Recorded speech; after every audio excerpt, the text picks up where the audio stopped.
নমস্কার। আজ world autism awareness day. আমরা এখন যে জায়গাতে আছি সেটা হচ্ছে নবজাতক চাইল্ড ডেভেলপমেন্ট সেন্টার। আমরা এখানে আজকে সবাই এক জায়গায় হয়েছি একটা বিশেষ কারণে। অটিজম এই যে একটা স্পেকট্রাম, একটা বড় দীর্ঘায়িত জায়গা যেখানে নানা ধরনের সমস্যা বাচ্চাদের হয়, এই সম্বন্ধে আমাদের জ্ঞান আমার মনে হয় না খুব বেশি আছে। অথচ প্রতিটি মা বাবাকে তাদের এই বাচ্চার যে সাথে যে জার্নিটা করতে হয় তাতে সমাজের একটা খুব গুরুত্বপূর্ণ জায়গা থাকে, যেটা আমরা যদি কোনোদিন বুঝতে না পারি, আমরা যদি রোগটা সম্বন্ধে জ্ঞান অর্জন না করি, তাহলে আমরা সেই সাপোর্টটা কোনোদিনই ওই পেরেন্টসদের দিতে পারবো না। তো এই কারণে আমরা আজকে সম্মিলিত হয়েছি। আমাদের মধ্যে আছেন আমাদের খুবই প্রিয় ডক্টর অঞ্জন ভট্টাচার্য স্যার।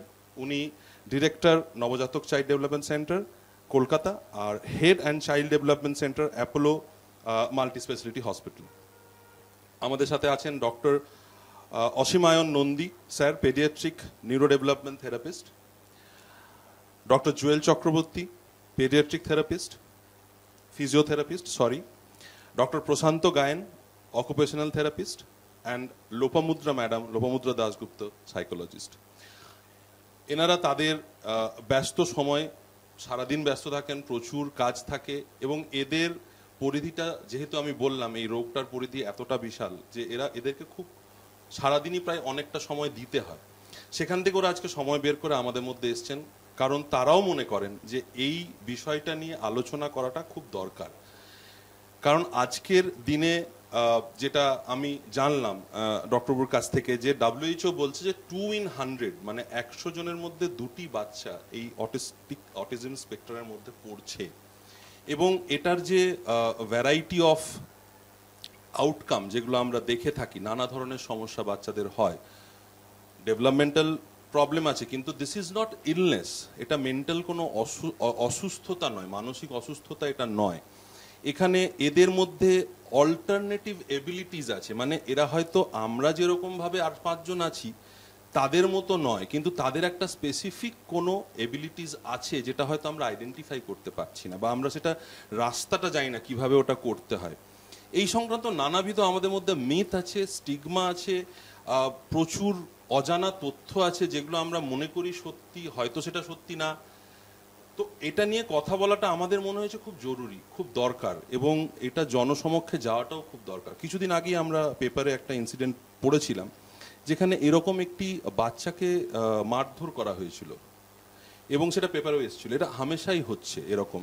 কেন হচ্ছে, কেন আমরা তাদেরকে এত বলছি ইনক্লুসিভ একটা আমরা এনভায়রনমেন্ট তৈরি করতে চাইছি, এদের কি কি রাইটস আছে সেই নিয়ে আমরা কথা বলছি, কিন্তু সঠিক মাত্রায় এই কাজটা কি হচ্ছে না এনাদের মতো কিছু মুষ্টিমেয় মানুষেরই খালি দায়িত্ব, আমাদের দায়িত্ব এখানে কিছু নেই অ্যাজ সোসাইটি বা সমাজ।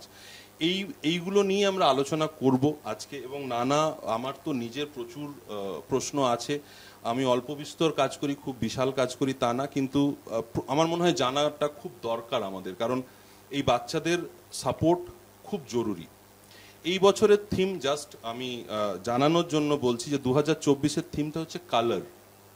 কেন কালারটা সিলেক্ট করা হয়েছে থিম হিসেবে, যে তার মানে আমরা বলছি যে প্রতিটি বাচ্চা, প্রতিটি ইন্ডিভিজুয়াল, তারা এক একটা রং, তার মানে তাদের এক একটা ডিফারেন্ট ক্ষমতা, ডিফারেন্ট ক্যারেক্টারিস্টিক্স, ডিফারেন্ট বিহেভিয়ার হতে পারে। এই প্রত্যেকটা রংকে যদি আমরা একসাথে নিতে পারি তাহলেই তো রামধেনু তৈরি হবে, তাহলেই তো আমরা ভালো থাকবো, সবাইকে নিয়ে থাকবো। তাহলে এই রংগুলো যেমন, তাতে কোনো পরিবর্তন না করে আমরা কি অ্যাকসেপ্ট করতে পারবো? আমার মনে হয় সেই জন্যই এই কালার থিমটাকে ডিসাইড করা হয়েছে, two honour them, two include them and to support them. এই বলে আমাদের আলোচনা শুরু করছি, এবং আশা করছি যে এই 1 ঘন্টা ব্যাপী আমরা যে আলোচনাটা করব সেটা বিভিন্ন মাত্রায় বিভিন্ন মানুষের কাছে পৌঁছবে এবং তারা উপকৃত হবেন। আমি প্রথমেই আপনাদের সবাইকে আবার অনেক ধন্যবাদ আজকে আমাদের জন্য এই সময়টা বের করার জন্য। আপনাদের ব্যস্ত একটা শিডিউল থাকে, আমরা সবাই জানি। তো আবারও অনেক ধন্যবাদ। আমরা শুরু করছি। প্রথমে আমরা যাব যে প্রশ্নটাতে, যেটা আমার মনে হয়েছে খুব একটা গুরুত্বপূর্ণ প্রশ্ন, যেটা আমাদের মধ্যে আছেন লোভাপুত্র ম্যাডাম, যিনি সাইকোলজিস্ট, উনি মনোবিদ, তো ওনাকে আমি আমার মনে হয়েছে এই প্রশ্নটা করা খুব দরকার, যে আমাদের যখন পেরেন্টসরা যখন জানতে পারলেন ম্যাডাম যে আমার বাচ্চাটি অটিস্টিক এসডি সেগমেন্টের মধ্যে পড়ছে এবং আমরা তাদেরকে জানালাম, এই যে বাবা মায়ের প্রথমে একটা ডিনায়াল হবে যে আমার বাচ্চা এটা কেন হলো, বা এটা তো নর্মাল নয়, এইটা তারা কিভাবে অ্যাকসেপ্ট করবে, কিভাবে এটাকে মানে এই অ্যাকসেপ্টেন্সটা আসবে যে ও যেমন ও ঠিক তেমনই একটি বাচ্চা এবং তাকে তেমনভাবেই বড় করা যায়, এইটা একটা ভাগ আমার প্রশ্নের। দ্বিতীয় ভাগটা হচ্ছে যে আপনার কি মনে হয় যে সমাজের এখানে কতটা গুরুত্বপূর্ণ রোল আছে টু প্লে, যে এই যে মা বাবারা লড়াই করবেন, এই যাত্রাটা করবেন, সেখানে সমাজের সাপোর্ট কতটা দরকার এবং তাদের গুরুত্বটা কতটা? Over to you madam. Thank you. তো প্রথমেই বলি যে আমাদের এখানে যে বাচ্চারা আসে নবজাতক চাইল্ড ডেভেলপমেন্ট সেন্টারে, ওদের স্ক্রিনিং থেকে ডায়াগনোসিস থেকে ট্রিটমেন্টটা পুরোটাই এভিডেন্স বেসড হয়, পুরোটাই এভিডেন্স বেসড হয়। এবং সেই কারণে যখন ডায়াগনোসিসটা হাতে পায় মা বাবারা এবং আমাদের সাথে বসে এবং এইটা জানতে পারে যে বাচ্চার অটিজম স্পেকট্রাম ডিসঅর্ডারের মধ্যে বাচ্চা পড়েছে, তো সেখানে অ্যাকসেপ্টেন্সটা কিন্তু আমাদের যে এক্সপিরিয়েন্স বলে খুব একটা অসুবিধের জায়গাটা হয় না, যেহেতু ওই যেটা বললাম এভিডেন্স বেসড প্র্যাকটিসটা মেনে, সায়েন্টিফিক প্র্যাকটিসটা মেনে, বৈজ্ঞানের যা যা আমাদের বলে দেয় সেই জায়গাটা মেনে যেহেতু আমরা প্রতিটা কাজ করে থাকি, মা বাবার অ্যাকসেপ্টেন্সটা খুব একটা অসুবিধাজনক হয়ে দাঁড়ায় না এবং ব্যারিয়ারও হয়ে দাঁড়ায় না। এই একটা কথা। এবং সেকেন্ডলি আমি আসি আপনার সোসাইটাল যে কোয়েশ্চেনটা আছে, যে সোসাইটির অবভিয়াসলি একটা ভূমিকা আছে এখানে মা বাবাদেরকে সাপোর্ট দেওয়ার জন্যে two raise a child who is having autism. As we say that it takes a village, গোটা গ্রাম লাগে একটা বাচ্চাকে মানুষ করার জন্যে, তো সোসাইটাল রোল আছে। তো সেইখানে আমরা প্রফেশনালসরা, হেলথ কেয়ার প্রফেশনালসরা যে শুধু বাচ্চাকে নিয়ে কাজ করছি তা তো নয়, আমাদের কাজের মধ্যে একটা ভীষণ গুরুত্বপূর্ণ জায়গা হয়ে দাঁড়ায় to aware the society with the help of scientific practices. যে আজকে গুগলে যেটা হচ্ছে, এখানে সেটা বলছে, সেখানে সেটা বলছে, সেইটা কতটা সত্যি কতটা মিথ্যা, এবং সেইটা যাতে বাচ্চার জন্য একটা ব্যারিয়ার হয়ে না দাঁড়ায়, এবং তার চেয়েও বড় ব্যাপার সোসাইটি যাতে ঠিক শিক্ষাটা পায় যে যেটার উপর বেস করে তারা মা বাবার সাপোর্ট হয়ে দাঁড়াবে, সেই জায়গাটাও কিন্তু আমরা দেখি। সো সোসাইটিটাকেও ফ্রেম করতে আমরা যেমন হেল্প করি এবং করে থাকি, মা বাবার অ্যাকসেপ্টেন্স রেট নিয়েও আমরা কাজ করে থাকি। সুতরাং এই দুটোর মধ্যে কোনোটাই কিন্তু বাচ্চার ডেভেলপমেন্টে কোনো ব্যারিয়ার হয়ে দাঁড়ায় না। থ্যাংক ইউ ম্যাডাম, অনেক অনেক ধন্যবাদ। আমার দ্বিতীয় প্রশ্ন হবে ডক্টর জুয়েল চক্রবর্তী স্যারের কাছে। স্যার, আমরা প্রতিনিয়তই শুনছি যে নানা ধরনের নতুন নতুন হাইপোথিসিস এগুলো তৈরি হচ্ছে এই স্পেকট্রামের উপরে কাজ করার জন্য, এবং প্রত্যেক দিনই না কিছু নতুন ইনফরমেশন হচ্ছে। এটা কতটা ভ্যালিড চিকিৎসার জন্য, আমি চিকিৎসার রেসপেক্ট আমি বলছি, আর মা বাবারা কিভাবে জানতে পারবেন মানে সঠিক ইনফরমেশন বা এটার মূল্যায়ন আমরা কিভাবে করব যে এটাই ঠিক বা এটাই ভ্যালিড, এটাই হওয়া উচিত? স্যার ঠিক বলেছেন, একটা মানে প্রাসঙ্গিক, অত্যন্ত প্রাসঙ্গিক একটা বিষয়। প্রথমে আপনার যে হাইপোথিসিস নিয়ে আপনি যেটা বললেন, সেইটা যে নতুন হাইপোথিসিসটা কি, শুধু নতুন হাইপোথিসিস বলেই বলবো না, যেটা আমি বলবো যে সর্ব জায়গায় সবথেকে বেশি এফেক্টিভ, সেটা হচ্ছে প্যারেন্ট ডেলিভার্ড কেয়ার। মানে যেখানে আমরা বাবা মাকে অ্যাজ এ পার্টনার হিসেবে নিয়ে বাচ্চার ট্রিটমেন্ট প্ল্যানে আমরা ইনভলভ করছি, মানে প্যারেন্ট মিডিয়েটেড যে কেয়ারটা হচ্ছে, তো সেটাই হচ্ছে one of the effective care of autism. Plus আরেকটা হাইপোথিসিস হচ্ছে আর্লি এফেক্টিভ ইন্টারভেনশন। যত তাড়াতাড়ি আমরা বাচ্চাগুলোকে আইডেন্টিফাই করে এফেক্টিভ মাল্টিমোডাল অ্যাপ্রোচ দিয়ে আমরা বাচ্চার ট্রিটমেন্টটা আমরা শুরু করতে পারবো, তত তাড়াতাড়ি কিন্তু আমরা বাচ্চার মধ্যে যে সমস্ত অসঙ্গতিগুলো আমরা লক্ষ্য করতে পারি সেখান থেকে বাচ্চাগুলোকে মুক্তি দিতে পারবো এবং বাচ্চাগুলো একটা নর্মাল একটা লাইফ তারা লিড করতে পারবে। এর যেটা এভিডেন্সে যেটা আপনি বললেন, সেটা হচ্ছে সবথেকে বহু প্রচলিত এবং মানে যেটা সবথেকে বেশি অ্যাকসেপ্টেড এবং ওয়ার্ল্ড ওয়াইড অ্যাকসেপ্টেড, 2006 থেকে নিয়ে 2010 সাল পর্যন্ত ইউকেতে একটা স্টাডি করা হয়, যে স্টাডিটার নাম হচ্ছে প্যাক্ট স্টাডি। প্যাক্টের ফুল ফর্ম হচ্ছে pre school autism communication trial. এটা university of Manchester, university of Newcastle, institute of child health London, King's medical college London এবং আরও 3টি প্রাইমারি কেয়ার সোসাইটি, তারা মিলে 152টি ফ্যামিলিজ উইথ দেয়ার চিলড্রেন এই স্টাডিটা করা হয়। এবং এই স্টাডি থেকে দেখা গেছে যে যেখানে পেরেন্ট মিডিয়েটেড বাচ্চাদেরকে ট্রিটমেন্টটা দেওয়া হয়েছে সেখানেই সবথেকে বেশি লাভজনক হয়েছে। এই সেরকমই আমাদের কাছে একটি ডকুমেন্ট রয়েছে যেটা আমরা আমাদের ঠিক কলকাতা ডেভেলপমেন্ট মডেল নিয়ে আপনারা শুনে থাকবেন আমাদের নানা প্রোগ্রামে। আমরা কিন্তু গত 1.5 দশকেরও বেশি থেকে আমরা সেই যে এফেক্টিভ কেয়ার অফ অটিজম, যেটি আমার হাতে আপনারা দেখতে পাচ্ছেন, এটা কিন্তু আমরা আমাদের এই নবজাতক চাইল্ড ডেভেলপমেন্ট সেন্টার এবং child development centre Apollo multi speciality হসপিটালে গত 1.5 দশকের থেকেও বেশি সময় ধরে আমরা করছি। এই স্টাডি এসছে অনেক পরে, তার অনেক আগে থেকে কিন্তু আমরা এই যে পদ্ধতিতে আমরা বাচ্চাগুলোর বেস্ট আউটকাম পাওয়া যায় সেটা কিন্তু আমরা শুরু করে দিয়েছিলাম। তো এখন আমাদের সেন্টারে যারাই আসে, যে সমস্ত পেরেন্টসরা আমাদের সাথে এঙ্গেজ করেন, তারা জানেন বেশ ভালো করেই যে আমরা প্রোগ্রাম অফ কেয়ার বলে একটা পেরেন্ট ট্রেনিং প্রোগ্রামের আমরা 1 সপ্তাহব্যাপী একটা প্রোগ্রামের আমরা আয়োজন করি। এবং সেখানে কোনটা যে জিনিসটা আমরা করি, যে সমস্ত কাটিং এজ যে সমস্ত নলেজ এবং যে সমস্ত টেকনিক, সেটা আমরা এইটাকে আমরা বলি টেকনোলজি ট্রান্সফার।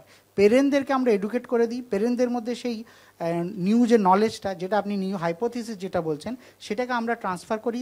পেরেন্টরা যখন এনরিচ হয়ে যায় তখনই তারা কিন্তু তাদের বাচ্চাগুলোকে অনেক বেশি ভালোভাবে বুঝতে পারেন, এবং যখনই বাচ্চাগুলোকে ভালোভাবে বুঝতে পারেন তত বেশি এফেক্টিভলি তারা ট্রিটমেন্টটাকে ফলো করতে পারেন। তো এইটাই হচ্ছে নিউ হাইপোথিসিস। এবং এই তার সাথে আমি বলবো যে আমাদের কলকাতা ডেভেলপমেন্ট মডেল, এটা already European academy of childhood ডিসেবিলিটির যে গত 3টে যে সমস্ত এডিশন, মানে 3টে প্রোগ্রাম হয়েছে, প্রত্যেক বছরই হয়, তো সেখানে কিন্তু এটা already established. Thank you sir. আরেকটু যদি কলকাতা ডেভেলপমেন্ট মডেলটা নিয়ে একটু বলেন, আরেকটু ডিটেলে। কলকাতা ডেভেলপমেন্ট মডেল এটা হচ্ছে, আপনি বলতে পারেন, আমি একটা এর ইউএসপি বলবো যে আমরা সাধারণত যখন আর্লি ডিটেকশন এবং আর্লি ইন্টারভেনশন নিয়ে বলি, তখন আর্লি ডিটেকশন যখন আমরা বলি, স্বাভাবিকভাবেই বলি যে বাচ্চা যদি ছোট বয়সে আসে একমাত্র তখনই বোধহয় আর্লি ডিটেকশন হতে পারে। কলকাতা ডেভেলপমেন্টাল মডেলে আমরা বলছি যে বয়সেই, মানে বাচ্চা জন্ম থেকে নিয়ে 18 বছর বয়স পর্যন্ত যে বয়সেই বাচ্চা আসুক না কেন, আমরা কিন্তু আর্লি ডিটেকশন সেই বয়সেই করতে পারি, এবং সেই ঠিক সময়ে কিন্তু আর্লি এফেক্টিভ ইন্টারভেনশন, এইটাকে আমরা বলছি কলকাতার ডেভেলপমেন্ট মডেল। বুঝতে পেরেছি। Thank you so much, thank you so much doctor. অনেকখানি বুঝতে পারলাম। এই পেরেন্ট ড্রিভেন মডেলটা খুব ভালো লাগলো শুনে, যে পেরেন্টদের যতক্ষণ না আমরা এডুকেট করছি বাচ্চাটাকে ভালো করা যাবে না। আমার প্রথম নেক্সট প্রশ্ন হবে ডক্টর প্রশান্ত গায়েন স্যারকে। স্যার, আমরা দেখেছি একটা এরকম চাইল্ড উইথ অটিজম, এদের প্রচুর থেরাপিজ হয়, নানা ধরনের থেরাপিজ আছে, নানা ধরনের থেরাপিজ করাতে হয়। সব কিছুই কি স্যার আলাদা আলাদা করে দরকার, নাকি কোনো একটা মিশ্রিত কোনো আমরা থেরাপি করতে পারি যেখানে কম্বাইন্ড ওয়েতে আমরা সলিউশনটা দিতে পারবো? এরকম কিছু সম্ভব, নাকি প্রতিটা থেরাপি আমাদের দরকার, আলাদা আলাদা করে তাদেরকে দিতে হবে? এই প্রশ্নটার একটা স্বচ্ছ ধারণা আমি এখানে তৈরি করতে চাইছি। নবজাতক চাইল্ড ডেভেলপমেন্ট সেন্টারের অনেকগুলো ডিপার্টমেন্ট আছে, এবং প্রত্যেকটি ডিপার্টমেন্ট অত্যন্ত সায়েন্টিফিক, অত্যন্ত বিজ্ঞানসম্মত। সাধারণভাবে দেখবেন, মানে কোনো স্কুলে ফিজিক্সের প্রফেসর, তিনি কি মানে ওই আমাদের কি বলে সংস্কৃত পড়াতে জানেন বা যাবেন না তো? তো এখানে প্রত্যেকটা ডিপার্টমেন্ট এতটাই সায়েন্টিফিক যে একজনের কাজ অন্যজন আমরা কিন্তু করতে পারবো না। পিডিয়াট্রিকে ফিজিওথেরাপিতে জুয়েল যেমন আছে, অসীম যেমন রয়েছে, ওদের কাজটা কিন্তু আমি করতে পারবো না, ঠিক আমার কাজটা কোনো নিউট্রিশনিস্ট করতে পারবেন না। প্রত্যেকের রোল আলাদা, যার জন্য এতগুলো ডিপার্টমেন্টের দরকার। আমি আরেকটু ভালো করে বলি, দেখুন স্ট্যান্ডার্ডাইজেশন একটা থাকে তো সব জিনিসের। ধরুন ওয়েস্ট বেঙ্গল যে আমাদের মাধ্যমিকের যে এটা, তাতে বলা হয় যে এতগুলো সাবজেক্ট থাকবে, বা সিবিএসসিতে একটা রয়েছে এতগুলো সাবজেক্ট থাকবে। এখানেও সেভাবে স্ট্যান্ডার্ডাইজ করা হয়েছে যে এতগুলো ডিপার্টমেন্ট, মিনিমাম এতগুলো ডিপার্টমেন্টের দরকার। ফলে এর থেকে ছোট কনসাইজ করে আর কিচ্ছু করা যাবে না। প্রপারলি বিরিয়ানি যদি খেতে চান, সুস্বাদু বিরিয়ানি যতগুলো মশলা লাগে এবং যেভাবে দিতে হয়, তবেই সেটা মানে প্রপারলি হয়ে ওঠে। আদারওয়াইজ কিন্তু মানে শর্টকাট কিছু করা যায় না। 2 নম্বর জিনিস, ডক্টর ভট্টাচার্য যেভাবে মেডিসিনগুলো প্রেসক্রাইব করেন আমি তো দেখেছি। এবার আমি যদি সেটা করতে যাই, এক তো সেটা পাপ, এবং সেটা কিন্তু মানে শাস্তিযোগ্য একটা অপরাধ। যার নলেজ তিনি অ্যাপ্লাই করবেন, অন্য কেউ নয়। Thank you. স্যার আমি আরেকটু অ্যাড করতে চাইবো, যদি একটু আরো বলেন যে কোন কোনগুলো আমাদের লাগবে, যে ডিপার্টমেন্টগুলো আপনি কথা বলছেন সেগুলো যদি একটু আরেকটু বলেন ওগুলোর বিষয়ে।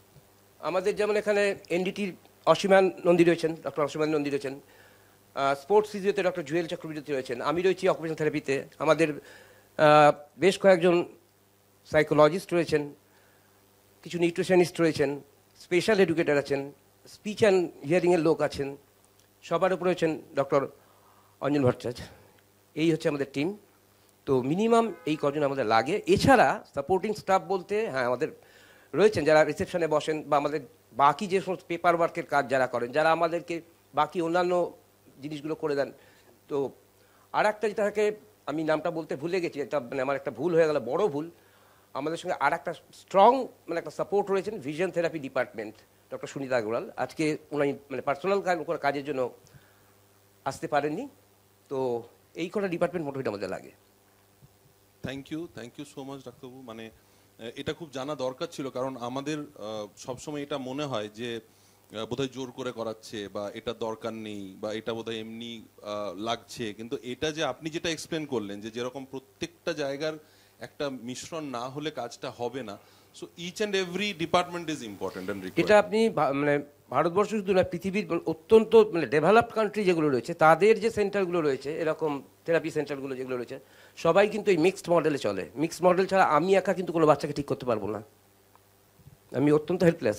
অনেক অনেক ধন্যবাদ, অনেক অনেক ধন্যবাদ ডাক্তারবাবু। এবার আমাদের নেক্সট প্রশ্ন হবে অসীমান নন্দী, ডক্টর অসীমান নন্দী স্যারকে। স্যার আমার কিন্তু এখানে মাল্টিফোল্ডেড প্রশ্ন, মানে অনেক কটা প্রশ্ন আছে। আমি একটা একটা করে আপনাকে বলি, দেন উই ক্যান এক্সপ্লেন। যে প্রথম হচ্ছে, একটা বাচ্চা যে কথা বলতে পারে তার কি অটিজম হতে পারে? কারণ আমাদের একটা ধারণা আছে যে একটা ভার্বাল ইস্যুস থাকলে অটিজম, বাকিগুলোতে হয় না, এরকম একটা ধারণা থাকে। দ্বিতীয়, যে এই অটিজম অ্যান্ড অটিজম একটা স্পেকট্রাম, এটা কি আলাদা কিছু? মানে অটিজমটা একটা আলাদা এবং অটিজম স্পেকট্রাম একটা অন্য কিছু ব্যাপার? এটা আমার সেকেন্ড প্রশ্ন।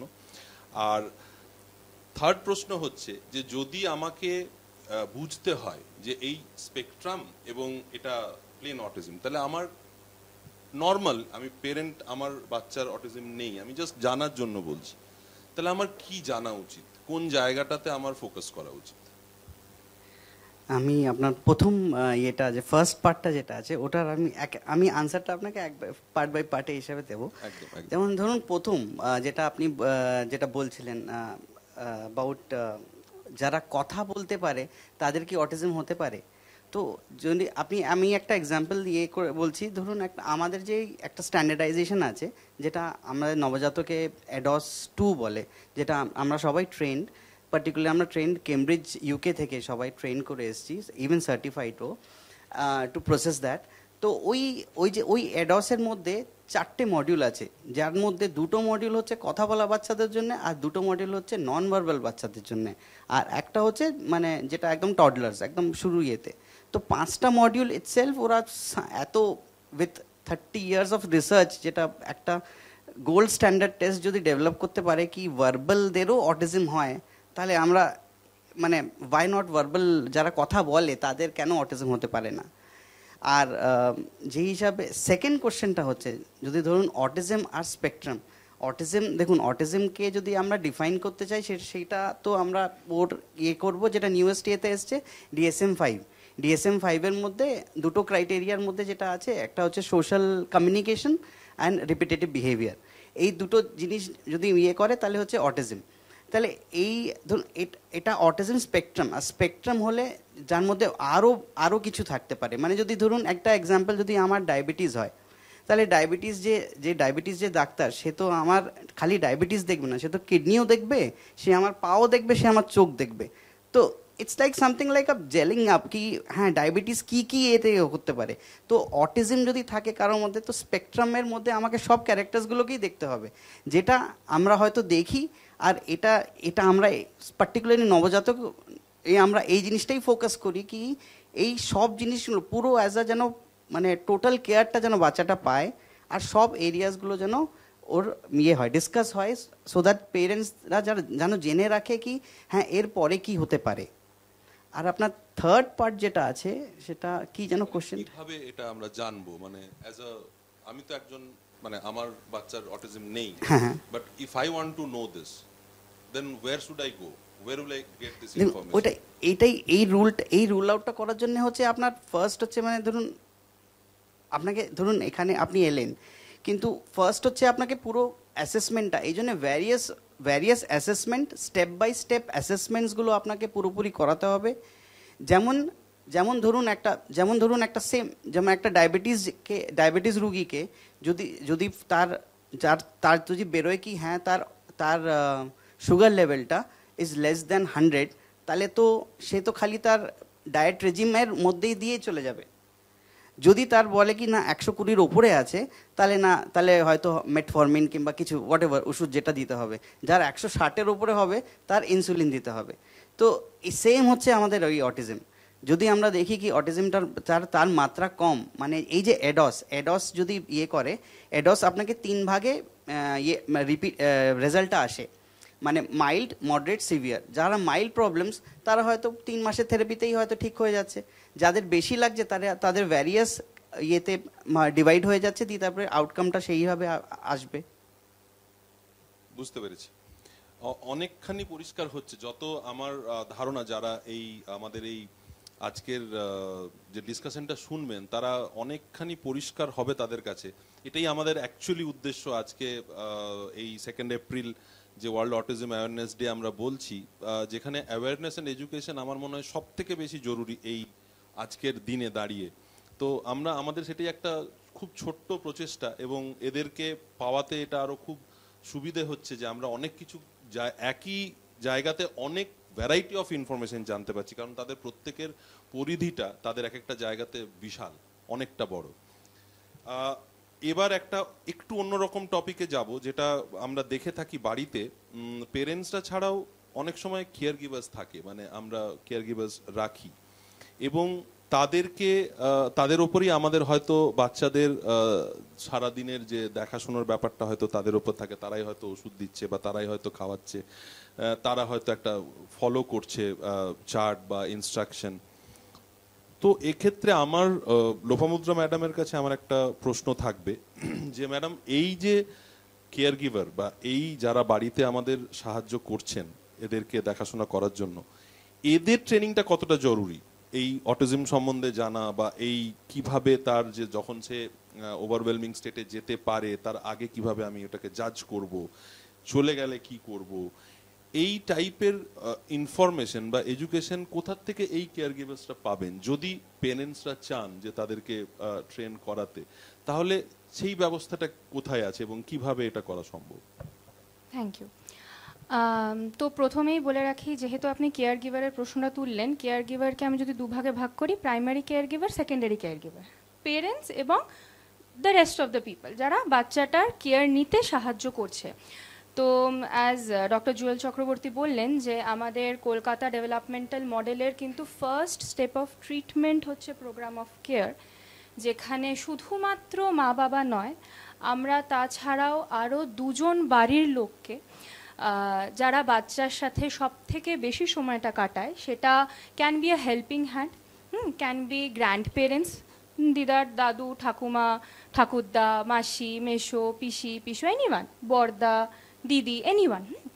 তো মা বাবা ছাড়াও আমরা আরও 2 জনকে অ্যালাউ করি যারা বাচ্চার সাথে বেশিরভাগ সময়টা কাটায়, যাতে এই যে এডুকেশনটাই তো আমাদের এখানে বেসিক্যালি ল্যাকিং। হ্যাঁ, আমাদের এই ভ্রান্ত ধারণা অ্যাবাউট অটিজম, এবং তাতে এই হয়, সেই হয়, হ্যান হয়, ত্যান হয়। তো আমরা বুঝতে পারি যে এডুকেশনটাই মেনলি ল্যাকিং। তো মা বাবাকে এডুকেট করার সাথে সাথে আমরা কিন্তু কেয়ার গিভার্সদেরও সেই এডুকেশনটা দিয়ে থাকি, যাতে তারা যখন বাচ্চাদেরকে ম্যানেজ করছে, তারা যখন মা বাবাদেরকে সাপোর্ট করছে, জার্নিটা বাচ্চাদের জন্যও এবং মা বাবার জন্য, উভয় পক্ষের জন্যই খুব স্মুথ হয়ে দাঁড়ায়। কারণ কলকাতা ডেভেলপমেন্টাল মডেলটা তো একটা ইউনিভার্সাল কেয়ার পাথওয়ে, তো শুধুমাত্র মা বাবা বা বাচ্চাকে দিয়েই আমাদের ট্রিটমেন্টটা সীমিত নয়। বাচ্চা তো মা বাবা ছাড়াও এত আনুষঙ্গিক আরও অনেক লোকেদের সাথে ঘোলামেলা, এবং সেটাই এক্সপেক্টেড। আমাদের এখানে যেহেতু success rate under the Kolkata developmental model it's 85%, and by this success rate I mean যে বাচ্চারা যে এঙ্গেজড হচ্ছে আমাদের সাথে আমাদের ট্রিটমেন্ট প্ল্যানে, তারা কিন্তু নর্মেটিভ স্কুলে, সোকল যে নর্মাল স্কুল আমরা বলি, হ্যাঁ, নর্মাল স্কুলে যাচ্ছে। So the percentage that I am talking about it's pretty huge. এবং আমি কিন্তু এখানে অ্যাজ ডক্টর অসীমা নন্দী বললেন যে সিভিয়ারিটি লেভেলটা আমরা দেখি যে কোনো রোগের ক্ষেত্রেই যেমন দেখা হয়, অটিজমের ক্ষেত্রেও দেখা হয়। তো এই 85%-এ কিন্তু যেমন মাইল্ড মডারেটও আছে, তেমন সিভিয়ার প্রোফাউন্ডও আছে। এবং ইনক্লুসিভলি এটা 85% যেখানে সাকসেস রেট, সেখানে আমরা এক্সপেক্ট করি যে বাচ্চারা বাকি আরও লোকেদের সাথে ঘোলামেলা করবে, এবং as a result of which এখন যদিও বা নিউক্লিয়ার ফ্যামিলি হয়ে গেছে, সব মা বাবারাই হেল্পিং হ্যান্ড রাখে লাগের থেকে বড় কথা রাখে। তো আমাদের পেরেন্ট ট্রেনিং প্রোগ্রামের থ্রু কিন্তু আমরা, অ্যাজ আই ওয়াজ সেইং, যে মা বাবার সাথে সাথে আমরা কেয়ার গিভারদেরও ট্রেন করে থাকি, যাতে গোটা জার্নিটা সবার জন্য খুব স্মুথ হয়ে দাঁড়ায়। Thank you madam. আমি অন্য প্রশ্নে যাওয়ার আগে একবার অঞ্জন স্যারের সাথে আমার একটা আমার প্রশ্ন আছে, আমি একটু করতে চাইছি, আমার খুব ইচ্ছে করছে প্রশ্নটা করতে। স্যার, এই নবজাতকটা মানে আপনার মাথায় কখন এলো, এবং নবজাতক আজকের দিনে দাঁড়িয়ে কতটা অবধি আমরা পৌঁছতে পেরেছি, মানে কতজন, কত লোক, কত দূরে আমরা পৌঁছতে পেরেছি, আপনার কাছ থেকে একটু শুনতে চাইবো স্যার। ঠিক, এই যে চাইল্ড ডেভেলপমেন্ট সেন্টার, এই শিক্ষাটা আমার বিদেশের। তো বলতে পারেন নবজাতকের জন্ম সেই সময় যখন এই প্রত্যেকটি শিশুর কাছে আমাদের ছিল মুষ্টিবদ্ধ করা অঙ্গীকার যে যে এই পৃথিবীকে বাসযোগ্য করে যেতে হবে। অত্যন্ত শ্লাঘার সঙ্গে আমরা জানাচ্ছি যে ভারতবর্ষের যে প্রথম child development centre in corporate health care sector, সেটা আমাদের অ্যাপোলো গ্লেনেগালস হসপিটালে প্রথম হয়। 2009 সাল থেকে এটা আমরা ফর্মালি আছি, এবং এখন সেটা অ্যাপোলো মাল্টি স্পেশালিটি হসপিটালের চাইল্ড ডেভেলপমেন্ট সেন্টার। নবজাতক চাইল্ড ডেভেলপমেন্ট সেন্টারটা আমাদের এই বাচ্চাদের ভিড়ের জন্য আমরা অফশুট হিসাবে ওনাদেরই রিকোয়েস্টে করতে বাধ্য হয়েছি, কেননা একটা হসপিটাল সেট আপে এতগুলো বাচ্চাকে নিয়ে হুড়মুড় করাটা পোষানো সম্ভব নয় বলে। তো আমরা অত্যন্ত গর্বের সাথে বলছি, প্রথম দিন থেকেই আমরা এখানে সম্পূর্ণভাবে ফুল হয়ে আছি, এবং আমরা কোভিডের সময়ও সম্পূর্ণভাবে চলেছি। পৃথিবীতে যখন প্রথম child development centre bright futures USA, তারা যেদিন থেকে খুলেছে আমরা ঠিক তার পরের দিন থেকে খুলে দিয়েছি, এবং সরকারের কাছ থেকে আমরা এই ব্যাপারে প্রচণ্ড সহায়তা পাই, এবং থ্রু আউট আমরা চালিয়ে যাই, এবং আমাদের একটি বাচ্চাও কোভিড পজিটিভ পর্যন্ত হয়নি থ্রু আউট এই জার্নিটাতে। তো এটা আমাদের অত্যন্ত আনন্দের ব্যাপার। লোপামুদ্রা যেটা বললেন যে আমাদের 85% সাকসেস রেট, এই 85%-এর মধ্যে অর্ধেক হচ্ছে মাইল্ড মডারেট, বাকি অর্ধেক হচ্ছে সিভিয়ার অর প্রোফাউন্ড। তারা প্রত্যেকে within average period of 8 months normal স্কুলে গিয়ে নর্মালভাবে পড়াশুনো করতে শুরু করেছে। অ্যাভারেজ মানে কিন্তু বুঝতে হবে এদের মধ্যে কারুর সিভিয়ার যাদের 3 মাসে হচ্ছে, কারুর 3 বছর লাগছে, কিন্তু অ্যাভারেজে 8 মাসের মধ্যে এই এতগুলো বাচ্চা, আমরা প্রায় 480 জনের উপর স্টাডিটা করেছিলাম, তার মধ্যে আমরা ওই 85% 360 জন বোধহয়, তারা সবাই নর্মাল স্কুলে চলে গেছিলো।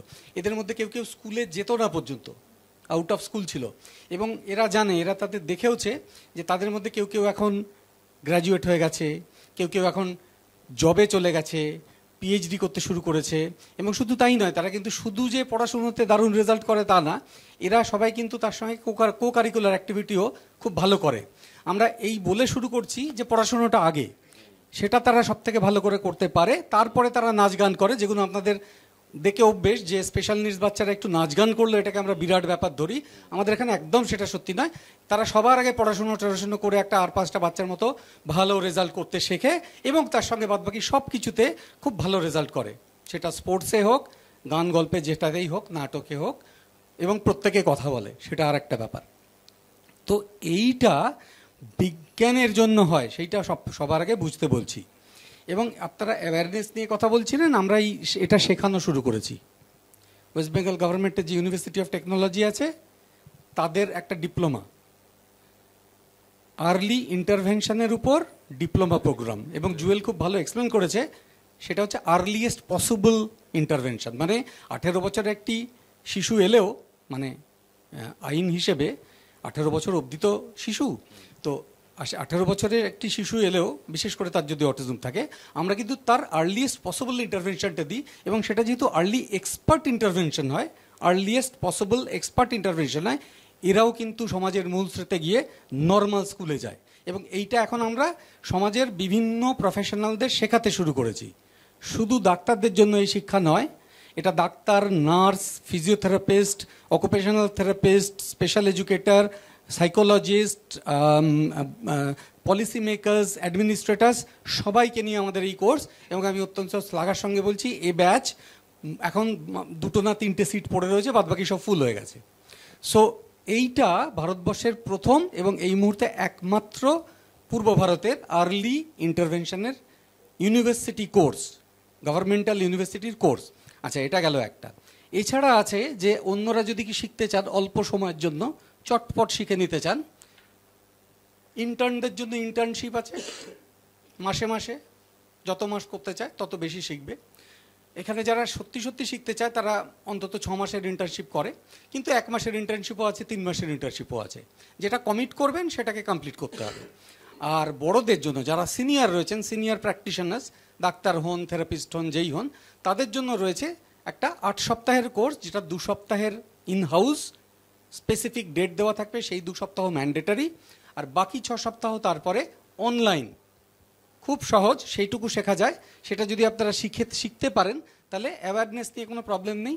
প্রবলেম কোথায়? ভুলভাল জানাটাতে। বলছিলেন না যে এত যে জিনিস বেরোচ্ছে এর মধ্যে কোনটা ঠিক কোনটা ভুল, প্রচুর ভুল বেরোয়, প্রচুর ভুলের চিকিৎসাও চলে। এবং আমরা এখানে দেখাতে পেরেছি 17 বছরের নিরলস পরিশ্রমে, এবং এনারা হচ্ছেন আমাদের সঙ্গী সাথী যাদের হাত দিয়ে এটা হয়েছে, সেটা হচ্ছে যে আমরা যদি বিজ্ঞান সঠিকভাবে ব্যবহার করি তখন কিন্তু অ্যাকসেপ্টেন্সেরও প্রবলেম থাকে না, চিকিৎসাটা হয়ে ভালো হয়ে যাওয়ারও প্রবলেম থাকে না। সমস্যা হচ্ছে বিজ্ঞান হতে না দেওয়াটাতে, যেটা নিয়ে আমরা পরে আলোচনা করব। আমরা অন্যান্য প্রশ্নগুলো যেগুলো আছে ওগুলো সবই গুরুত্বপূর্ণ প্রশ্ন, আমরা এটা জেনে নিই, তারপরে আমরা বাকিটা আলোচনা করব। অনেক অনেক ধন্যবাদ স্যার। এটা মানে আমি তো চাইবো অ্যাটলিস্ট একটা কোর্সে জয়েন করার এখানে, কারণ এটা শোনার পরে মনে হলো যে এই রকম সুযোগ আছে, এটা জানা ছিল না, আজকে এটা জানতে পারলাম।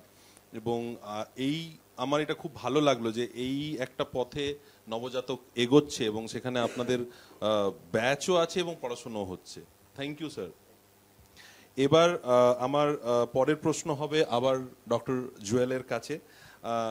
ডাক্তারবাবু, এখানে আমি যে প্রশ্নটা করব সেটা হচ্ছে যে খানিকটা হয়েছে ডিসকাশন, বাট তাও আমার মনে হয় একটু স্পেসিফিক জানা দরকার যে মা বাবারা ডায়াগনোসিস যে আর্লি যে ব্যাপারটা হচ্ছে, কিভাবে এটাকে ডায়াগনাইজ করবেন, প্রথম আপনি যদি একটু গাইড করেন যে কি কি জায়গায় দেখা উচিত।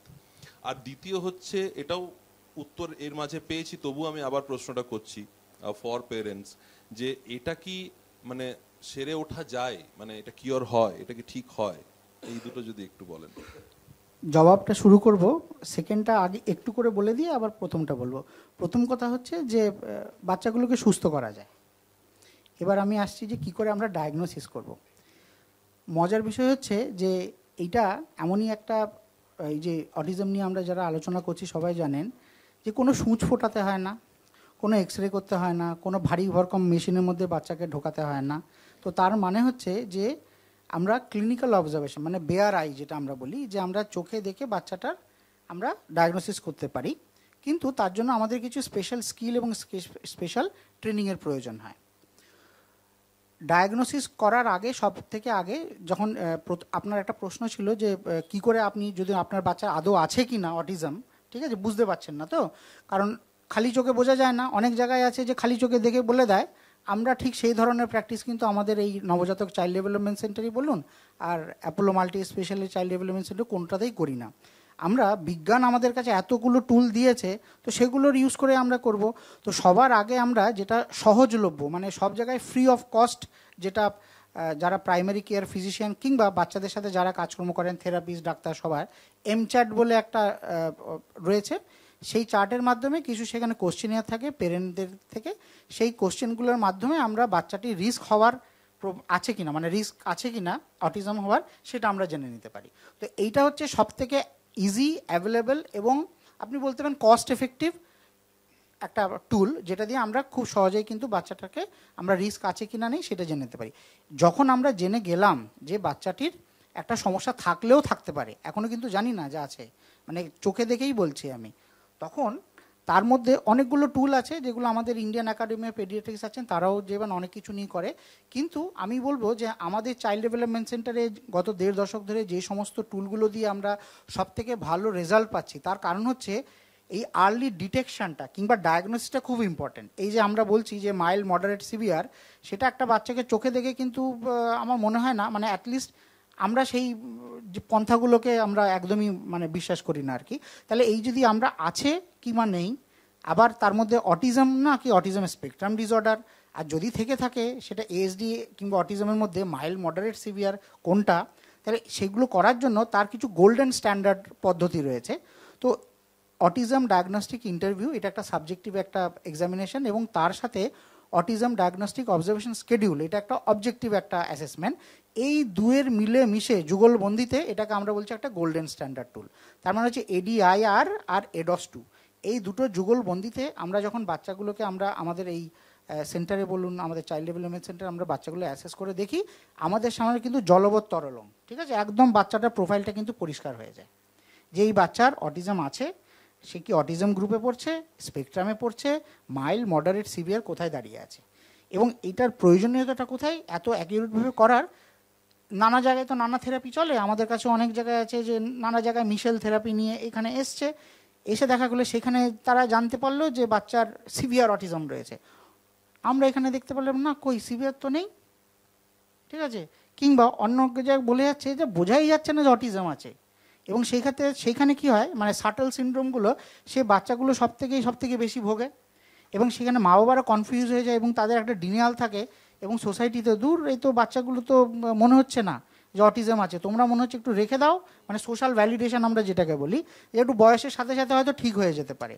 অথচ যখন আমরা এই বাচ্চাগুলোকে আমাদের এখানে আমরা প্রপারভাবে এই ডায়াগনোসিসগুলো করি, একদম কিন্তু অ্যাকিউরেট ডায়াগনোসিস যেই হয়ে গেল, কারণ এর আগে যেখানে মিশেল থেরাপি নিচ্ছিল কিছুদিন পর্যন্ত উন্নতি হলো, তারপরে দেখাগুলো বাচ্চাগুলো যেই সেই অবস্থায় আবার চলে যাচ্ছে, তাদের পড়াশুনো বলুন, তাদের যে দৈনন্দিন যে বিহেভিয়ারগুলো সেগুলো কিন্তু বাড়তে থাকে আর কি। আমাদের সেন্টারে কিন্তু যেই ডায়াগনোসিস হয়ে গেল তার ট্রিটমেন্ট আমরা অলরেডি আমরা বলেছি, এফেক্টিভ ট্রিটমেন্ট অফ অটিজম আমাদের কাছে রয়েছে, সেইটা পড়তে শুরু করলে মানে যেখানে ঘাটে ঘাটে চাবি একদম পড়ে গেল, বাচ্চা দাঁড়িয়ে গেল সুন্দর। সেটা যেরকম এক্ষুনি ডক্টর ভট্টাচার্য বলছেন শুধু পড়াশোনার ক্ষেত্রে যে করছেন তা নয়, পড়াশোনার ক্ষেত্রে মানে ক্লাসে সেকেন্ড হচ্ছে, ফার্স্ট হচ্ছে, সেই বাচ্চাও আছে আমাদের কাছে, ঠিক আছে। আপনি নবজাতক চাইল্ড ডেভেলপমেন্ট আমাদের মানে যেই বাচ্চাটির ছবি সেখানে রয়েছে, যে মেয়েটির, সে ক্লাসে সেকেন্ড হয়, এবং সে শুধু তার কি সমস্যা ছিল সেটা বাবা মাই বলতে পারবেন। এখন আপনারা দেখে আপনাদের বোঝার এই সম্ভবই না যে বাচ্চাটা সেই ধরনের কোনো সমস্যা ছিল। সে স্পোর্টসে, যেখানে আমরা জানি যে সমস্ত বাচ্চাদের এই ধরুন দলগতভাবে কোনো যখন স্পোর্টস থাকে, মানে কমিউনিকেশন করে টিম হয়ে যে সমস্ত স্পোর্টস থাকে যেখানে পারফর্ম করা খুব অসুবিধা, সেই সমস্ত জায়গায় দুরন্ত সে পারফর্ম করছে, মেডেল নিয়ে আসছে। এই কিছুদিন আগে আমাদের একটি ছেলে কারাটেতে খুব সুন্দর একটা মানে অল ইন্ডিয়া লেভেলে প্রাইজ পেয়েছে। তো এরকম একটা দুটো এক্সাম্পল আমি জাস্ট এই মুহূর্তে আমার মাথায় আসছে, এরকম দীর্ঘ 1.5 দশকে অনেক এক্সাম্পল রয়েছে, মানে ইন্টারন্যাশনাল লেভেলে পর্যন্ত খেলেছে, সেরকম আমাদের কাছে বাচ্চারাও রয়েছে আর কি। আর সেকেন্ড প্রশ্নটা যেটা আপনি বললেন, যে আমার মনে হয় এই উত্তর আমি দিয়ে দিয়েছি অলরেডি, যে একটা মজার বিষয় আমি বলি, যে আপনারা জানেন যে সমস্ত ক্রনিক ডিসঅর্ডার কিংবা ডিজিজ আমাদের হয়ে থাকে, যেগুলো আমরা কম বেশি সবাই ধরুন ভুক্তভোগী, অ্যাটলিস্ট অ্যাবাভ 40 কিংবা 50-তে, ডায়াবেটিস হলো, হাইপার টেনশন, এখন এইগুলো কি কোনোটাই কি দূর হয়ে যায়? হয় না তো। সেই জন্য কিন্তু তারা তো একটা নর্মাল লাইফই লিভ করছে, তারা তো আর 4টে লোকের মতো নর্মাল লাইফ লিভ করছে। তো এই অটিজমের যে বাচ্চাগুলো রয়েছে তারা একটা নর্মাল লাইফ লিভ করবে, কোনো অসুবিধাই নেই। সেই জন্য ঠিকমতো চিকিৎসাটা হওয়া দরকার, সেইটা হচ্ছে মূল চাবিকাঠি। এখানে সেখানে গিয়ে বিভ্রান্ত হয়ে টাকা পয়সা খরচা করে মানে বাচ্চাটির উপর অত্যাচার, বেসিক্যালি সেই অত্যাচারটা না করে আমরা যদি সঠিকভাবে গাইডেন্স নিই, এবং আমাদের নবজাতক চাইল্ড ডেভেলপমেন্ট সেন্টার কিংবা child development centre Apollo multi speciality হসপিটালে আপনারা বাচ্চাগুলোকে নিয়ে এলেই দেখতে পাবেন যে কত তাড়াতাড়ি বাচ্চাগুলো সুস্থ হয়ে যায়। যেটা বললেন যে মেইন স্ট্রিম স্কুলে তারা পড়াশুনো করে, ইনক্লুসিভ সেটআপও করে, সব ধরনের ব্যবস্থাই রয়েছে আর কি। তার মানে কোথাও না কোথাও এটা এই যে আপনার কথার মধ্যেই এলো যে আমরা এই সোসাইটি মানে সমাজের থেকে একটা পাওয়া যেন আমরা রেখে দিই, সেটাও ঘটছে, মানে এখানেও একটা একদম। জায়গা দরকার যেখানে একটু ঠেলতে হবে যে if you are little bit of, যদি আমার মনে হচ্ছে যে আপনাদের কোথাও যদি মনে হচ্ছে যে বাচ্চাটার কোনো রকমের আপনি সমস্যা দেখছেন, থেমে থাকবেন না। যখন একটা এই শহরের মধ্যে একটা এত ভালো প্রতিষ্ঠান রয়েছে যারা 1 দশকের ঊর্ধ্বে তারা কাজ করছেন এবং তারা যে দাবিগুলো করছেন তার প্রমাণ আছে, তাহলে আমি কেন এই সুবিধাটা নেব না? এটা আমার বুঝতে সত্যি অসুবিধা হচ্ছে। মানে তাহলে আমি কেন 5 জায়গায় গিয়ে আমি নিজেকে কনফিউজ করব? আর এ বিষয়ে জাস্ট ছোট্ট করে একটা ইনফরমেশন দিয়ে রাখি, যেহেতু আপনি ওই ডায়াগনোসিসের পার্টটাই বললেন, সাধারণত আমরা আগে দেখতাম যে 5 বছর বয়স না হওয়া পর্যন্ত কিন্তু অটিজমের বাচ্চাদের ডায়াগনোসিস ঠিকমতো করে করা যেত না, যেটা এখন গাইডলাইন্সও মোটামুটি 2 থেকে 2.5 বছর বয়সে কিন্তু বাচ্চাগুলো ডায়াগনোসিস করা যায়।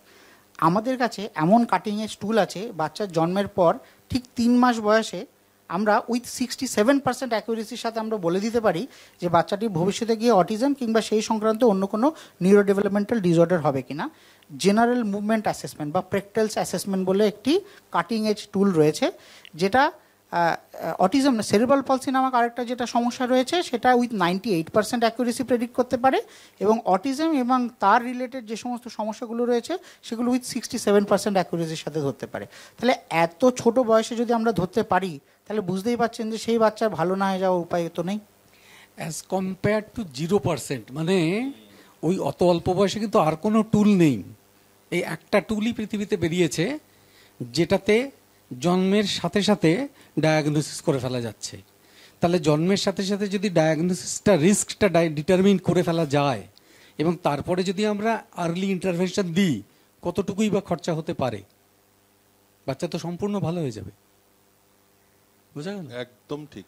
মানে এমনও হয়েছে যে ধরুন আমি যদি, যেটা স্যার বললেন যে রিস্কটা যদি আগে থেকে প্রেডিক্ট করে দিতে পারি, হতে পারে যে বাচ্চাটির ওই সমস্যাটা হওয়ার ছিল, হলোই না। আপনি preventive medicine, it's a part of preventive medicine, আমরা প্রিভেন্ট করে দিলাম এত বড় একটা, যেটা ভবিষ্যতে গিয়ে এত কিছু, যেখানে বাচ্চা প্যারেন্টসদের এত ভুগতে হয়, বাচ্চাটিকে ভুগতে হয়, সেটা আমরা ওই 3 মাস বয়সেই আটকে দিতে পারলাম। আর আপনি জিজ্ঞেস করছিলেন কত বাচ্চার ভালো হয়েছে, তো বিগত 17 বছরে না হোক 30,000 বাচ্চা এই মুহূর্তে মূল জনস্রোতে মিশে গেছে, যাদের দেখলে আপনি মনে করতে পারবেন না, আর তাদের বাবা মারাও মোটামুটি ভুলে গেছে যে এই বাচ্চাটার এককালে অটিজম ছিল, এবং আজকে আপনি যদি মেজারমেন্ট নেন অটিজম খুঁজে পাবেন না। আশা করি আপনার প্রশ্নের উত্তর দেওয়া গেল। আমি মানে খুবই ভালো লাগছে যত শুনছি। প্রথমে এসেছিলাম একটা মানে ভয় নিয়ে, এখন আস্তে আস্তে মনে হচ্ছে যে না, ভয় পাওয়ার মতো কিছু নেই, আস্তে আস্তে সাহসটা ফিরে পাচ্ছি। দারুণ। এটাতে আমরা কি বলি জানেন তো, আর যে জায়গায় অটিজমকে ভয় পাক না কেন, কলকাতা অটিজমকে ভয় পায় না, কেননা তার আছে কলকাতা ডেভেলপমেন্টাল মডেল, বিশ্ব সমাদৃত, প্রমাণিত।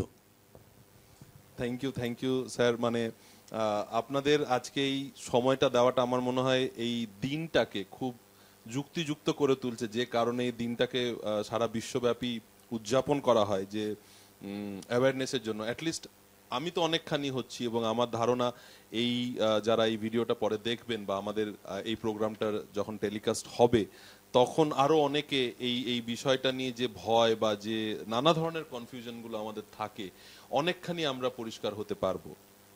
আমার পরের প্রশ্ন নিয়ে আমি ডক্টর গায়নের কাছে যেতে চাইছি। স্যার, এখানে একটু যেটা এখনো আলোচনা করিনি, কথা না বলাটা বলেছিলাম যে যদি কথা বলতে পারে তাহলে অটিজম হবে কিনা। আরেকটা জায়গা আমি মাঝে মধ্যে দেখেছি যেটা বলা হয় যে হাই ফাংশনিং একটা চিলড্রেন, যেটা চাইল্ড থাকে, তা সেইটা আমরা কিভাবে ডিফাইন করব উইথ রেসপেক্ট টু অটিজম? যে এইটার মানেটা কি? মানে আমরা যখনই কোনো বাচ্চাকে, চঞ্চল বাচ্চাকে দেখি, তখন হাইপার অ্যাক্টিভ বলে ফেলি, আজকে নানা ধরনের একটা ভুল শব্দ আমরা বসিয়ে ফেলছি, এবং সেখানে এই যে আর্লি ডিটেকশনের যে কথাটা হলো, বা আমি হয়তো আনছি না, বা আমার মনে হচ্ছে যে ঠিক আছে, কেউ হয়তো বলে দিল ও একটু চঞ্চল, ঠিক আছে একটু বেশি চঞ্চল, বা হয়তো কেউ অন্য কিছু একটা সাজেস্ট করলো, এটা কিভাবে আমরা ডিফাইন করব?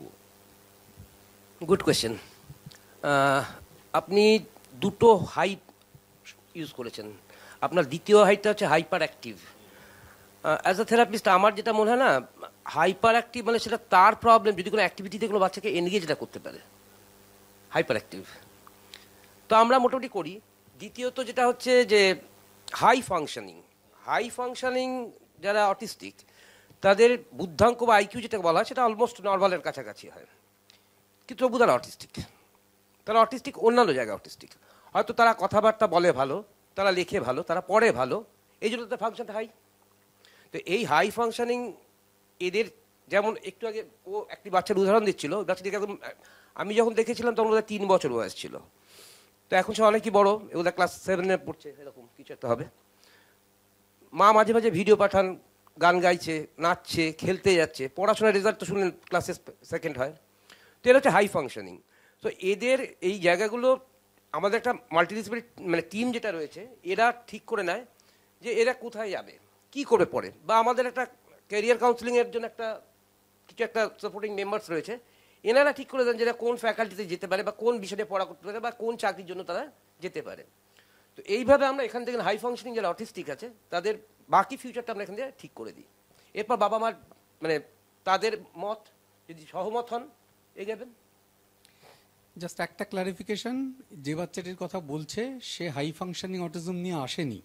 সে যখন আমাদের কাছে এসেছিল সে সিভিয়ার টু প্রোফাউন্ড, এতটাই প্রোফাউন্ড, এই যে 30,000 বাচ্চা আমি বলছি ভালো হয়ে গেছে, এরা প্রত্যেকেই, অনেকেই, এর অর্ধেক অন্তত 15,000 সিভিয়ার প্রোফাউন্ড এই গ্রুপের। তো এদের কাউকে দেখেই আমি কখনো ভাবিনি যে সে তাকে ভালো করতে পারবো না। এই মেয়েটিকে দেখে যেহেতু আমি প্রথমে ভেবেছিলাম এই একজনকে আমি ভালো করতে পারবো না, সেই আমাদের সব থেকে বেশি সাকসেস দিয়েছে। সো মাচ সো যে এখন প্রশান্তবাবু তাকে হাই ফাংশনিং অটিজমের দলে ফেলছেন, এবং মাপলে তাই বেরোবে, কেননা স্কুলে যখন 2nd হয় তখন তো সত্যি তো বুদ্ধাঙ্ক, না স্যার, বুদ্ধাঙ্ক তো সত্যি তার নর্মাল। আমি আপনার যোগসূত্রটাই বলছি, আমার মনে পড়ছে, মানে তাকে কোনো একটা সিম্পল টাস্ক বোঝান, সেই সময় প্রথম ডক্টর ভট্টাচার্য, তারপরে আমি দেখেছি এনারা এসছেন, তাকে দেখছেন অনেক পরে।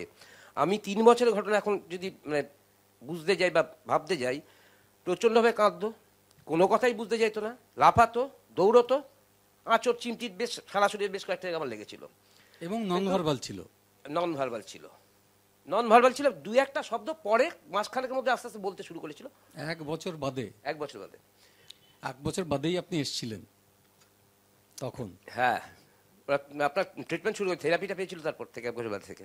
তো এখন একটু একটু মনে পড়ছে, এখন মানে দেখলে বলা মুশকিল, আজ অনেকদিন আগে ঘটনা, কিন্তু এখন সত্যি তাকে মাপলে লোকে হাই ফাংশনিং অটিজমই বলবে। ডেফিনেটলি এতগুলো ফ্যাকাল্টিতে যে মানে ভালোর দিকে গেছে। তাহলে অনেকগুলো মিথ আমরা ভেঙে দিচ্ছি, যে বিজ্ঞান এতদিন অবধি যেগুলো বলতো, এখন বলে না কিন্তু আগে বলতো, সেই কথাগুলোই আমাদের দেশে প্রচণ্ড ডাক্তারবাবুরা বলেন। সেটা হচ্ছে যে হাই ফাংশনিং সে হাই ফাংশনিং, আর যে লো ফাংশনিং সে লো ফাংশনিং। এটা ভুল কথা, এটা শুনে বুঝতে পারছেন। তো এরকম প্রচুর ভুল ভাল ধারণা ছড়িয়ে আছে। তো আমরা আরও 2-1টা কথা জেনে নিয়ে, আমি আমার অভিজ্ঞতা থেকে একটা কথা বলছি, অ্যাজ এ ডক্টর আপনি প্লিজ কিছু মনে করবেন না, কলকাতায় অনেক অনেক ডাক্তার আছেন না, এবং অনেক বড় বড় আরও যারা সাপোর্টিং স্টাফ আছেন, তারা মানে নিজেদের বোধহয় ভগবানের কাছাকাছি মনে করেন। প্রথমেই বাচ্চাগুলো দেখে মা বাবাকে বলে দেন এই বাচ্চার আর কিছু হবে না, মানে তারা কাঁদতে শুরু করে দেন। তো এই বাচ্চার কিছু হবে না, এটা বোধহয় স্বয়ং উপরওয়ালা ছাড়া আমি বলতে পারি না। আমি মানে আমার প্রফেশন থেকে যতটুকু পারি তাকে চেষ্টা করব নর্মাল স্ট্রিমের দিকে এগিয়ে নিয়ে যাওয়ার জন্য। থ্যাংক ইউ দুজনকেই। মানে আমার তো খুব ইন্টারেস্টিং লাগছে, যদিও সময় আস্তে আস্তে কমে আসছে, আমাদের শেষের দিকে আমরা প্রায় চলে এসেছি, কিন্তু কথা বলে যেতে ইচ্ছে করছে টপিকটা নিয়ে, যদিও আপনারা সবাই খুব ব্যস্ত, বেশিক্ষণ আটকে রাখতে পারবো না। তো একটা 2022-এর থিম ছিল, যেটা আমার মনে পড়ছে, আমি লিখেও এনেছি, যে inclusive quality education for all. এই জায়গাটার মানে এই কথাটা সূত্র ধরে আমি ডক্টর অসীমান নন্দীকে জিজ্ঞেস করব যে আমাদের এই যে যারা অটিস্টিক চিলড্রেন, তাদের রাইট কি, তারা কি তাদের পাওয়া উচিত, তাদের কি অধিকার আছে, তারা কি বিয়ে করতে পারে, তারা কি নর্মাল একটা মানুষের মতো সংসার করতে পারে। পড়াশোনাটা তো আমরা দেখলাম, তবুও এখানে আমি একটা প্রশ্ন, আমি হয়তো একটু পরে স্যারকে জিজ্ঞেস করবো, অঞ্জন স্যারকে জিজ্ঞেস করবো, কিন্তু তার আগে আমি জানতে চাই যে এদের অধিকারটা কোথার থেকে আমরা জানবো, যে কি অধিকার, যদি কেউ লড়াই করতে চায় তো সে কিভাবে করবে, এটা নিয়ে যদি একটু আমাদের যেটা বলতে চাইছিলাম, এখন তো অনেকগুলো ল বেরিয়ে গেছে, তো আমি এক একটা মেনশন করে নিচ্ছি আপনাকে। এটা আমাদের ওয়েবসাইটেও আছে, নবজাতক ওয়েবসাইট, আপনারা দেখে নিতে পারেন। নবজাতক চাইল্ড ডেভেলপমেন্ট সেন্টারে যে ওয়েবসাইটটা, সেখানে আমরা আপলোড করা আছে। আর ইভেন পেরেন্টস ট্রেনিংয়ের মধ্যেও এই জিনিসগুলোকে পুরোপুরি বলা হয়। এই আর্টিকেলসগুলো from constitution of India article 14, যেখানে বলছে কি they are all equal. 15(1) they cannot discriminate, the government cannot discriminate any Indian, include the person with autism. Article 15(2), every citizen including the people with disability cannot discriminated by any grounds for access of any public places. তারপরে article 17, article 21, article 23 বলছে কি এদেরকে যেন force labour যেন না হয়। Article 32 বলছে a person with autism or any disability can seek constitution remedy and can move to Supreme Court for filing writ petition. Article 300A, no person shall be deprived of the right to property. মানে আর যেটা খুব মানে striking যদি হয় হচ্ছে 80 section 80 DD and 80 ইউতে income ট্যাক্সের 1961 states that people with disability have the right to enjoy the earnings of tax concession. তারপরে হচ্ছে সেপারেট ল যেটা আছে সেটা আমাদের যেটা national trust for welfare of person with autism and cerebral পলসি mental retardation, যেটা 1999 যেটা বিয়েতে অ্যাক্ট 44, সেখানেও এই জিনিসটা বিয়ে করে কি মানে autistic person have the rights for facility of housing আর অনেক কিছু আছে। আর হেলথ ইন্স্যুরেন্সের মধ্যে নির্মায়া আর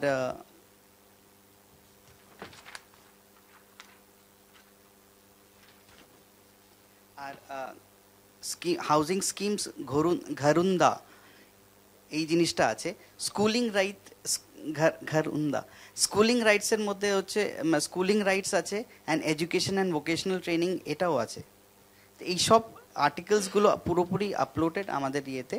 তো একটু যদি সাইটের লিংকটা বলে দিন। আমাদের ওয়েবসাইট কি লিংকটা যদি একটু বলে দেন। আমাদের ওয়েবসাইট নবজাতক চাইল্ড ডেভেলপমেন্ট সেন্টার, এটা দিলেই পাওয়া যাবে, এটাতেই পাওয়া যাবে। এখন তো আর লিংক বলতে হয় না, এখন তো জাস্ট গুগল করে দিলেই তো চলে আসে। রাইট। এখন তো এরা তাহলে স্যার নরমাল যে একাডেমিক স্কুলে এদের চান্স পাওয়া উচিত, মানে এদের পড়াশোনা করা উচিত। ইনক্লুশন ইয়েতে দেখবেন একটা রাইট টু এডুকেশন অ্যাক্ট আছে যেটা পুরোপুরি আর ইয়ে। আর এরা আপনি যেটা বলছেন এরা বলবেন না, সবই নরমাল আমাদের জন্য। এরা আমরা কেন বলছি? হ্যাঁ, কারণ আমাদের কাছে এরা ওইভাবেই আসছে, আমিও ওটার মধ্যেই একজন একদমই না। এফেক্টেড মানুষ। মানে যে বাচ্চারা আসছে একটা বাচ্চা, তার তো রাইট আছে। Very well said sir. এইটা নিয়ে আমি আরেকটা প্রশ্ন করব, এটা নিয়ে আমার জড়িত যে ধরুন আজকে আমার একজন অটিস্টিক চাইল্ডকে কোনো স্কুল যেটা নর্মাল স্কুল যেটা সেখানে যে তারা চান্স পায় না, এটার বহুত প্রমাণ আমাদের কাছে আছে। তাহলে আমরা এই রাইট থাকতেও তো আমরা পড়াতে পারছি না। তেলের শিশি ভাঙলে পরে খোকার উপর রাগ করো, তোমরা যত বুড়ো খোকা ভারত ভেঙে ভাগ করো। আর এটা এখন অটিজমের ক্ষেত্রে বলতে দিলে একই কথা, কেননা বাচ্চারা তো বাচ্চা। কারেক্ট। কেউ চোখে দেখা নিয়ে সমস্যা, কারোর কানে শোনা নিয়ে সমস্যা, কারোর পেটে টিউমার আছে, মাথায় টিউমার আছে, কারোর অটিজম আছে। এই নিয়ে এত বড় সমস্যা দাঁড় করাচ্ছি কারা? আমাদের নবজাতক চাইল্ড ডেভেলপমেন্ট সেন্টারের মটো হচ্ছে disability lies only eyes of the beholder. ডিসেবিলিটিটা আমাদের দেওয়া, ওদের ডিসেবিলিটি নেই। ওদের একটা শরীরের সমস্যা আছে যেটা সম্পূর্ণ চিকিৎসা অ্যাভেলেবল। করলে আপনার আমার বাচ্চা, আমাদের আপনি আমি আর ওই বাচ্চাগুলোর মধ্যে কোনো তফাৎই নেই। তো তাদের স্পেশাল স্কুল কেন? আমাদের একটি বাচ্চাও স্পেশাল স্কুলে কোনো দিন যায়নি, আজ 17 বছর হয়ে গেল। এই কথাটা কেন আমরা ভালো করে শুনছি না? কেন আমরা স্পেশাল স্কুল, ইনক্লুসিভ স্কুল, এত বড় বড় কথা শুনতে হচ্ছে আমাদের?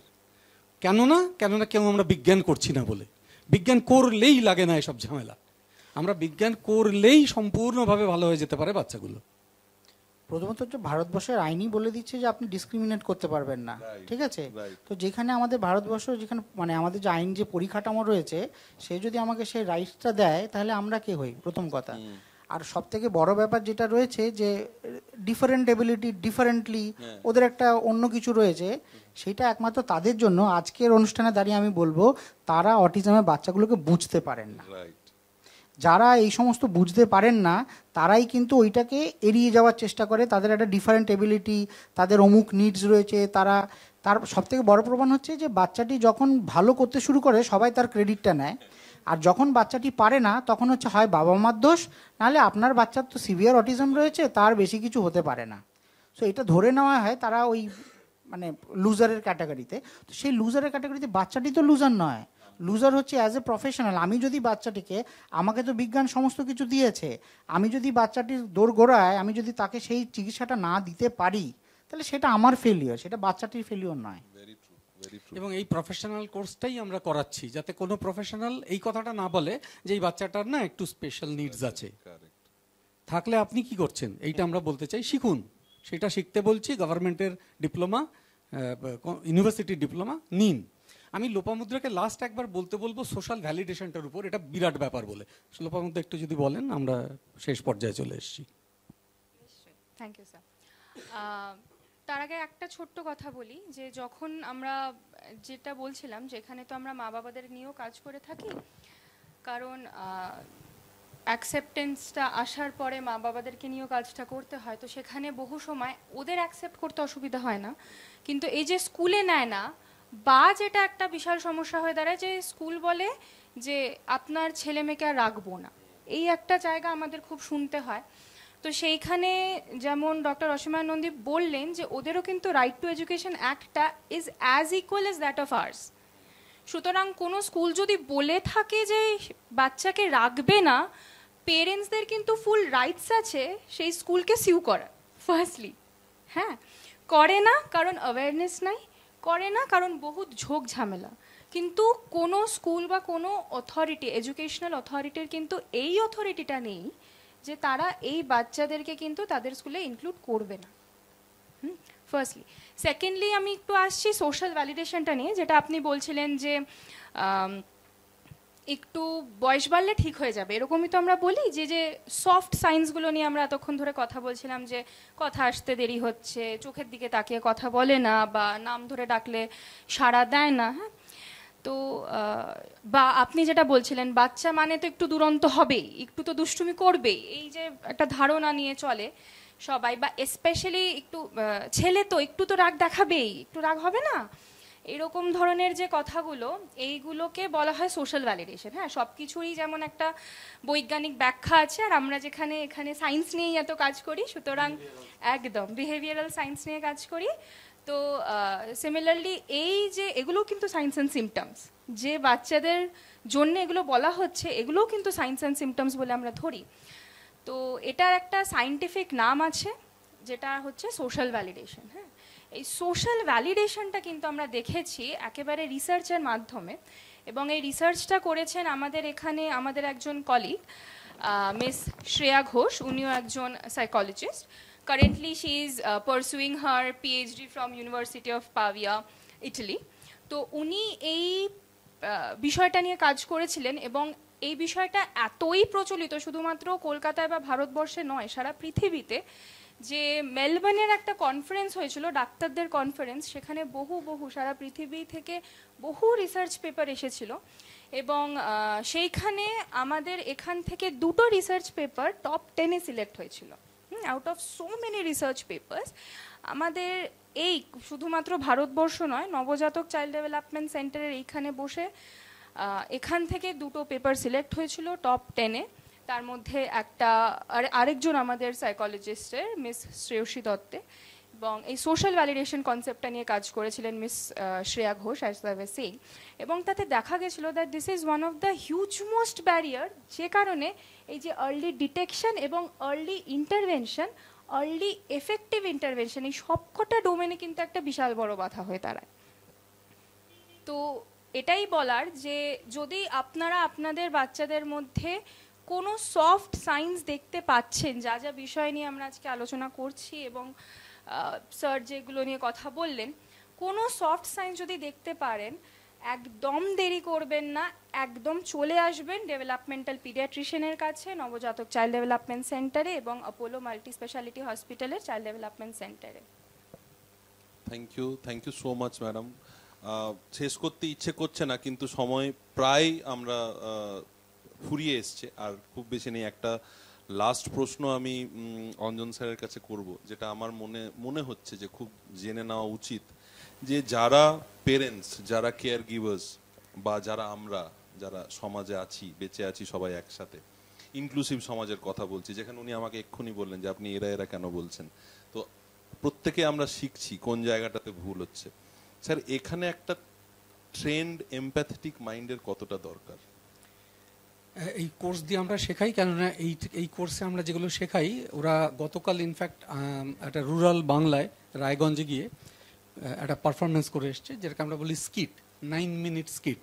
9 মিনিটের মধ্যে বাবা মাকে কি করে বোঝাবো, 9 মিনিটের মধ্যে কি করে ডিটেক্ট করে একজন ধরুন নিউট্রিশনিস্ট, তিনি একটা অটিজমের বাচ্চার সফট সাইন ধরে ডেভেলপমেন্টাল পিডিয়াট্রিশিয়ান কাছে কী করে পাঠাবেন, এই জিনিসটার উপর আমরা স্কিট করেছিলাম। স্কিটটা কিসের স্ট্যান্ডার্ড মেনে করেছিলাম?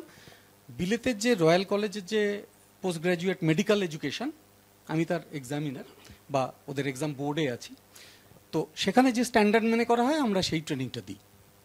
তাহলে এই জিনিসটা সবাই করতে পারে, এবং ট্রেনিং নিলে আমাদের এই ট্রেনিংটা যারা নিচ্ছেন তারা শিখছেন যে কি করে কথা বলবো, কি বললে বোঝাতে পারবো যে এই যে সোশ্যাল ভ্যালিডেশনগুলো, যে ও কদিন বাদেই কথা বলবে, এটা কত বড় ডেঞ্জারাস জিনিস। তোমার বাবা বলেছিল তুমিও দেরিতে বলবে, এটা কত ডেঞ্জারাস জিনিস। এইগুলো বাচ্চারা করেই থাকে, এই কথা বলা কত ডেঞ্জারাস জিনিস। কেননা এই জিনিসগুলোই বাচ্চাটির আর্লি ইন্টারভেনশন, যখন তাদের ব্রেনটা সব থেকে বেশি ম্যালিয়েবল, সেই নিউরাল প্লাস্টিসিটি স্টেজটা পার করে দিচ্ছে। আর বাবা মাও ডিনায়াল করতে পছন্দ করেন, ইচ্ছা করে তো নয়, ভয়ে। সেই ভয়ে বাড়িতে হাত পা গুটিয়ে বসে আছেন। আপনি যে বয়সেই আমাদের এখানে নিয়ে আসুন কিনা, আমরা পারবো, কিন্তু সবাই তো পারবে না। কিন্তু সবাইকে পারতে গেলে আপনাকে তো তাদের কাছে তাড়াতাড়ি নিয়ে যেতে হবে। আর সারা পশ্চিমবঙ্গেরই আমরা যদি ভাবি, ভারতবর্ষ ছেড়েই দিলাম, সব বাচ্চাকে কি আমরা একটা সেন্টারে পারবো না তো। তাহলে সমস্ত সেন্টারে গেলে যে বাচ্চাদের এই বিপদের হাত থেকে তারা বাঁচতে পারবে, সেটা করতে গেলে সোশ্যাল ভ্যালিডেশন চলবে না।